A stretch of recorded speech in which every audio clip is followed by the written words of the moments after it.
नमस्कार दोस्तों, आप देख रहे हैं टीवी7 न्यूज यूपी। समाजवादी पार्टी के जिलाध्यक्ष हमारे साथ बात करने मौजूद है। जिले में कानून व्यवस्था को लेकर हम बात करेंगे। जिले में लगातार संदिग्ध परिस्थितियों में शव मिलने का सिलसिला जारी है। इस मामले में क्या कहना समाजवादी पार्टी के जिलाध्यक्ष का, आइए बात करते हैं। समाजवादी पार्टी के जिलाध्यक्ष जंग बहादुर यादव, आपका टीवी7 में स्वागत है। बहुत बहुत धन्यवाद। लगातार जनपद में संदिग्ध परिस्थितियों में शव मिल रहे हैं, इसे लेकर क्या कहेंगे? इससे हमें कहेंगे कि बाबा जी हमारे लगातार ये आरोप कहते हैं कि उत्तर प्रदेश में जीरो टॉलरेंस चल रहा है, तो प्रशासन को जीरो टॉलरेंस की तरफ बढ़ना चाहिए। लेकिन पूरे उत्तर प्रदेश में जीरो टॉलरेंस की नीति फेल है और जनपद में तो लगातार कितनी हत्याएं, कितनी लाशें बरामद हो रही हैं और खुलासा एक पर भी नहीं हो रहा है। अगर खुलासे होते भी हैं तो जब उन खुलासों के बाद आप वहाँ क्षेत्र में जाइए, जो आम जनता में चर्चा आती है, तमाम केसों में देखा गया कि खुलासा करने में भी पुलिस लीपापोती करके जल्दी से खुलासा करके अपने सर का मढ़ उतारती। चंदैनी में पहले तो क्या कहते हैं, दुर्घटना मामला आया कि सड़क दुर्घटना में दिवाकर की मौत हुई है, जो दलित जात से है। लेकिन परिजनों ने कल सड़क जाम कर दिया। उन्होंने आरोप लगाया कि डंपर के मालिक ने उसे जबरदस्ती ले गए और मारपीट कर जब वो मरने की कगार पर जिला अस्पताल में छोड़ दिए। तो क्या कहेंगे सर इस मामले में? तो इसकी जांच हो। अगर जिला हॉस्पिटल गया तो जिला अस्पताल में एडमिट हुआ होगा, उसकी पर्ची कटी होगी, उसको बेड अलॉट हुआ होगा, चाहे इमरजेंसी में रहा होगा चाहे वार्ड में रहा होगा। डिस्ट्रिक्ट हॉस्पिटल में सीसीटीवी फुटेज लगे हैं, उस फुटेज को निकाला जा सकता है।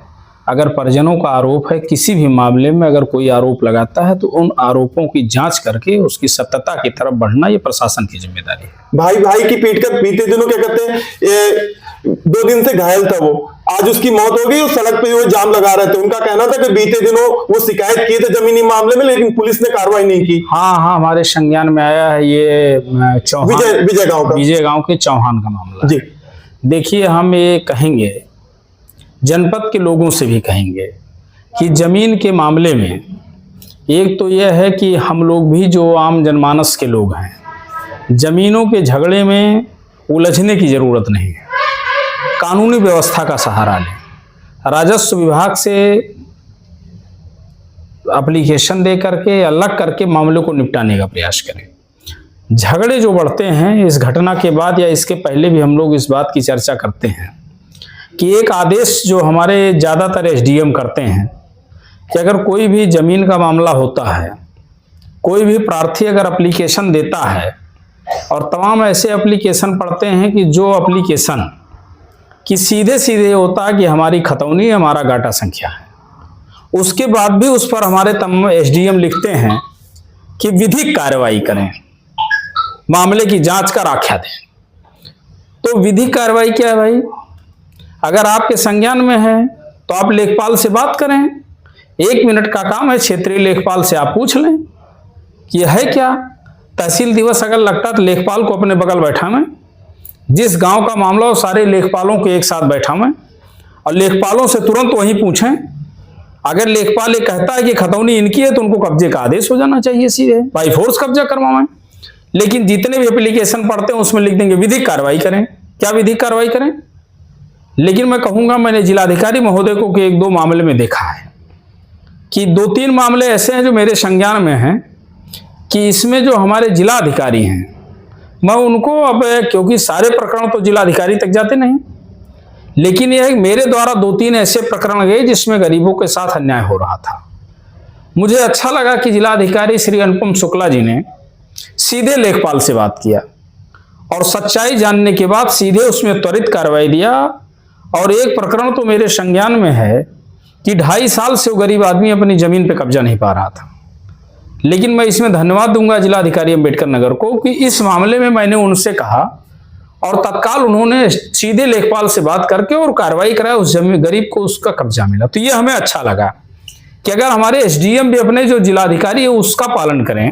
इस मामले में मैंने 2-3 बातें की, मुझे अच्छा लगा, इसलिए मैं कह रहा हूँ ऑन मीडिया कि जो ये चीज अगर अप्लाई हो जाए कि तुरंत लेखपाल से बात हो और उस पर कार्रवाई हो जाए। तो आप विजय गांव को किसे जिम्मेदार मानते हैं? विजय गांव में तो ये तो अगर शिकायत हुई है तो जिस एसडीएम या तहसीलदार या जिस राजस्व अधिकारी के पास शिकायत हुई है उसकी जिम्मेदारी है। थाने के लोग तो ये कह देते हैं कि हमसे राजस्व से कोई लेना देना नहीं है। तो मैं ये कहूंगा कि जहां ऐसा मामला हो कम से कम तहसीलदार और एसडीएम को संबंधित एसओ से बात करनी चाहिए।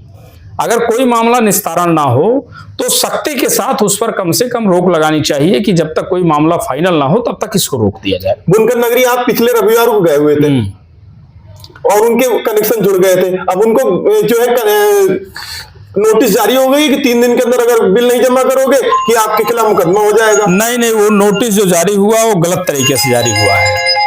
उनको जो नोटिस मिलनी चाहिए थी उनका कोई बकाया है नहीं, अपडेट है। जो सरकार का बुनकरों का एक झगड़ा चल रहा है कि जिस झगड़े में सरकार ये कहती है कि इतने टर्म का, इतने दिनों का हम इस रेट से पैसा लेंगे, और उनका ये कहना कि अगर हमारी माफी है तो हमारी जो समाजवादी पार्टी ने जो व्यवस्था दिया था 65 रुपए की व्यवस्था, तो उस हिसाब से जमा करना चाहते हैं। तो ये तो मामला लंबित है। तो सरकार और बुनकर जो मंच है उसके बीच में बात चल रही है। इसमें जिस भी अधिकारी ने ऐसा किया है तो उसकी बदमाशी है और जारी किया अधिशासी अभियंता से उस पर बात भी हुई है। क्या हमने भी बात किया, हमारे जो टांडा के विधायक हैं उन्होंने भी बात किया। क्या कहा? तो उन्होंने कहा है कि हम कोई अन्याय नहीं होने देंगे। हम पार्टी की तरफ से कहना चाहते हैं कि अगर गलत तरीके से किसी भी बुनकर साथी को पूरे जनपद में कहीं परेशान किया गया तो हम उसकी हर लड़ाई चाहे कानूनी रूप से होगी, चाहे संवैधानिक तरीके से होगी, और संवैधानिक तरीके से सड़कों पर भी उतर करके बुनकर भाइयों की लड़ाई लड़ने का काम करेंगे। हम अन्याय और अत्याचार बिजली विभाग के द्वारा कतई भी किसी बुनकर पर बर्दाश्त नहीं करेंगे। धन्यवाद। दोस्तों, हमारे साथ बात करें तो समाजवादी पार्टी के जिला अध्यक्ष जंग बहादुर यादव। जंग बहादुर यादव जी, आपको बता दें बीते रविवार को बुनकर नगरी काजीपुरा में गए थे। जिन लोगों के खिलाफ कनेक्शन काटे गए थे, समाजवादी पार्टी के मुखर होने के बाद उनके कनेक्शन जोड़ दिए गए, विद्युत विभाग ने जोड़ दिया। उसके बाद दूसरे दिन मीडिया में मामला उछलने के बाद अधिशासी अभियंता के द्वारा नोटिस जारी की गई है और नोटिस में यह लिखा गया 3 दिन के अंदर अगर बकाया आप नहीं जमा करेंगे तो आपके खिलाफ कानूनी कार्रवाई की जाएगी। खैर, जो भी इस मामले में समाजवादी पार्टी के जिला अध्यक्ष ने कहा है कि उत्पीड़न किसी भी सूरत में समाजवादी पार्टी बर्दाश्त नहीं करेगी। दूसरा, उन्होंने कहा कि जिले में कानून व्यवस्था को लेकर भी सवाल करेगी। राजस्व के मामले में कहा है कि जिला प्रशासन इस मामले को गंभीरता से ले, जिससे राजस्व के मामले में मारपीट की नौबत ना आए। दोस्तों, समाजवादी पार्टी के जिला अध्यक्ष जंग बहादुर यादव ने नैतिकता के तौर पर जिलाधिकारी अनुपम शुक्ला का स्वागत किया है, उनके निर्णय का स्वागत किया है। कई बिंदुओं पर उन्होंने बात कही है। दोस्तों, आप देख रहे थे TV7 न्यूज यूपी। मैं हूं प्रफुल्ल श्रीवास्तव। नमस्कार।